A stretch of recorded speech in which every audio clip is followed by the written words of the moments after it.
I'll ask guiding questions along the way to help us understand this advanced automotive network. Flex Ray is a high-speed, fault-tolerant communication bus designed specifically for demanding automotive applications.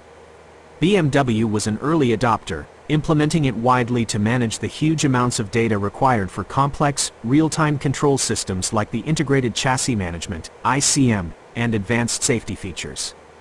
Unlike the traditional CAN bus, Flex Ray offers significantly higher bandwidth, up to 10 megabits per second, and, most importantly, deterministic communication.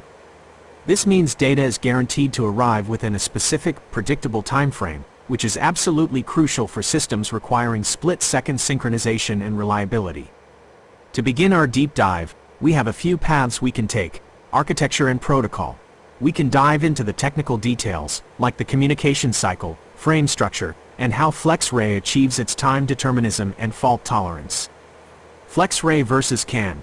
We can compare Flex Ray's capabilities to the more common controller area network (CAN) bus to understand the limitations of CAN and why a new protocol was necessary for modern vehicles.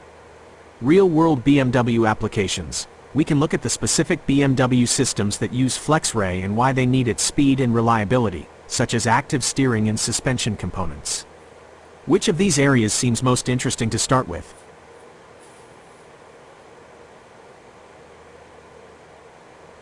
The architecture and protocol is key to grasping why Flex Ray is used for BMW's most critical systems.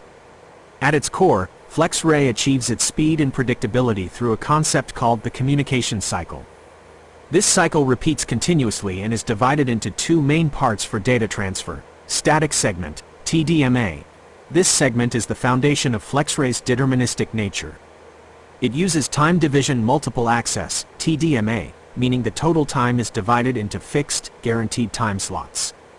Specific electronic control units, ECUs, are assigned their own slot. Since an ECU only transmits during its assigned time, there are no collisions, and the data transmission time is completely predictable. This is critical for active safety and chassis control systems. Dynamic segment, mini-slotting. This segment provides flexibility for data that isn't time-critical, like diagnostic information.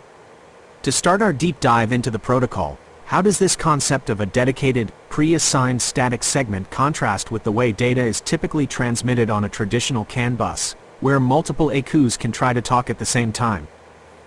The contrast between Flex Ray's static segment and the CAN bus is fundamental to understanding why BMW adopted Flex Ray. The key difference lies in how they handle simultaneous transmission requests, CAN bus, arbitration. The CAN protocol uses a method called